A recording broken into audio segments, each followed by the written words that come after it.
Hello bachcho, let's read this question. So this question says, which of the following carbonyl compounds can give two enzymes on reaction with hydroxyl amine?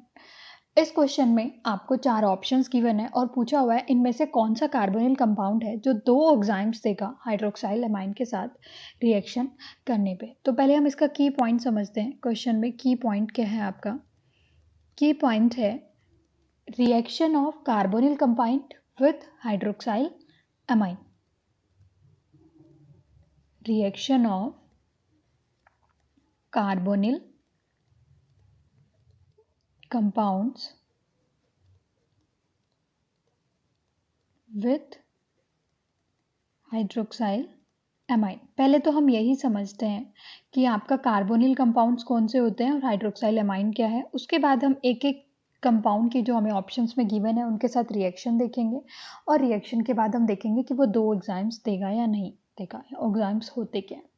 तो carbonyl compounds कौन से होते हैं? जिसमें जो carbon है वो oxygen के साथ डबल बॉन्ड से जुड़ा होता है। दो टाइप के होते हैं हमारे पास, एल्डिहाइड या फिर कीटोन आपके पास ग्रुप होता है। एल्डिहाइड के लिए आपके पास क्या है,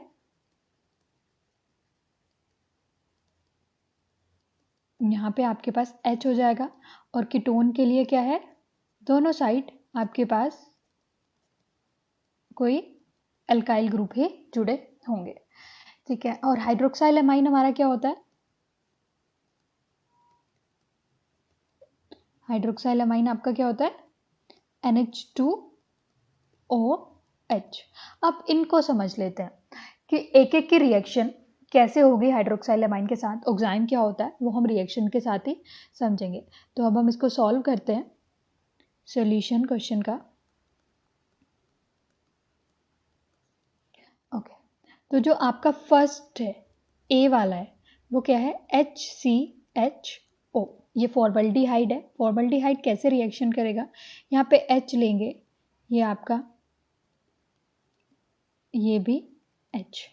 जब ये रिएक्शन करेगा NH2OH के साथ, ये रिएक्शंस एल्डिहाइड की या कीटोन की रिएक्शन एसिडिक मीडियम में होती हैं। तो जो आपके पास प्रोडक्ट फॉर्म होगा उस प्रोडक्ट में वाटर बाहर निकल जाएगा H2O और क्या होगा आपका C डबल बॉन्ड N, यहाँ पर H और यहाँ पर भी H और यहाँ पे N के साथ एक OH। ठीक है।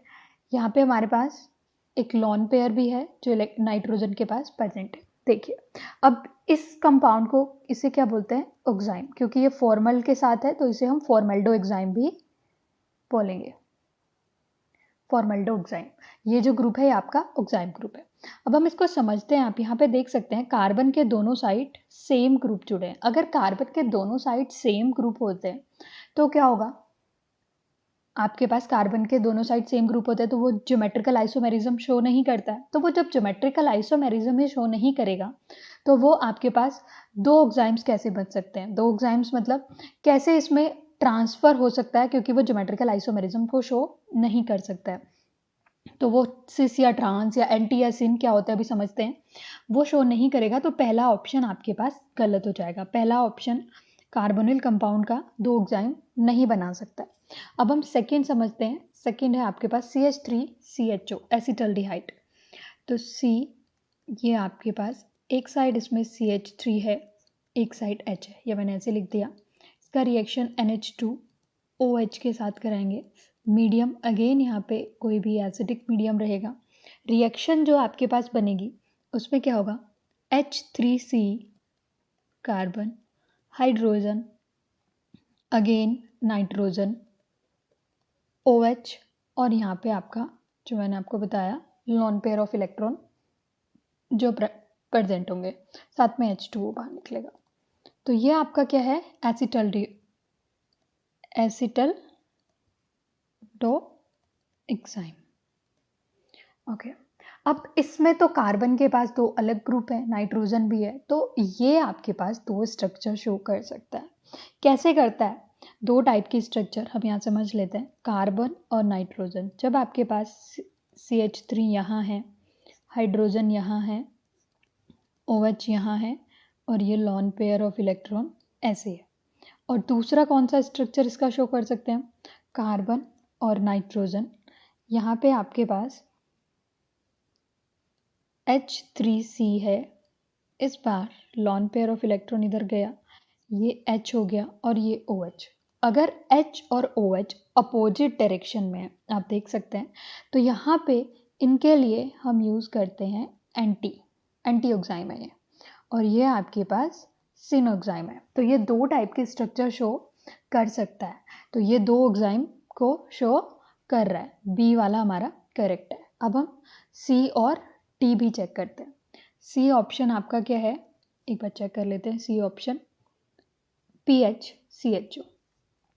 तो यहाँ पर आपके पास CO, PH और यहाँ पे H।